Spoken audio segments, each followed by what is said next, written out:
Governor Tim Walz, the incumbent, is now the projected winner, called by the AP at 57% to 40%. That course will tighten up throughout the night, but right now, Tim Walz, the winner in the governor's race here in Minnesota. And as Theo Keith was looking at that patchwork of counties that had reported just a few moments ago and looking at the margins and what Scott Jensen would have to make up. So Theo, you knew this was getting close. You could tell like we were on the edge of maybe having a race called here. So what have you seen? I was just texting with our reporters who are at both watch parties, and I said, I feel like we're going to get a race called really soon. And sure enough, just like that, it happened. Why? Well, you do this enough.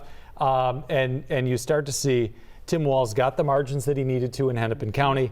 Okay, now Scott Jensen needs to get really good margins in the suburbs. Anoka County, he didn't do much better than Jeff Johnson did. Scott County, he didn't do much better than Jeff Johnson did. Washington County went for Walz just like it went for Walz 4 years ago.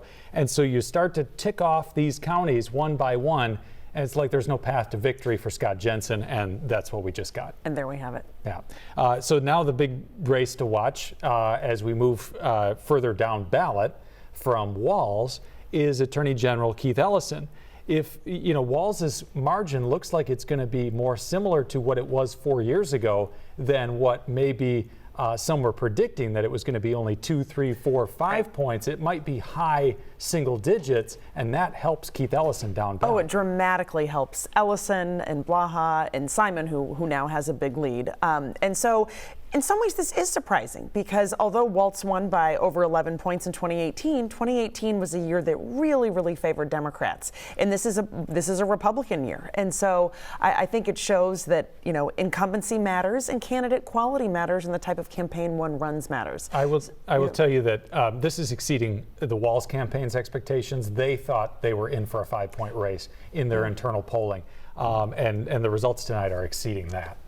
Yes, which is again good for DFLers in all the statewide races, and also may suggest that the legislature may not flip in terms of the House staying DFL after all. And you make a good point about that, because I am in the background monitoring some of the legislative races as well.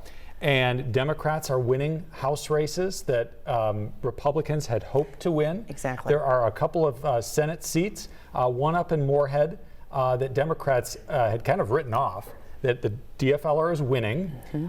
In the West Metro, the Democrats are going to flip a Senate seat in the Lake Minnetonka area.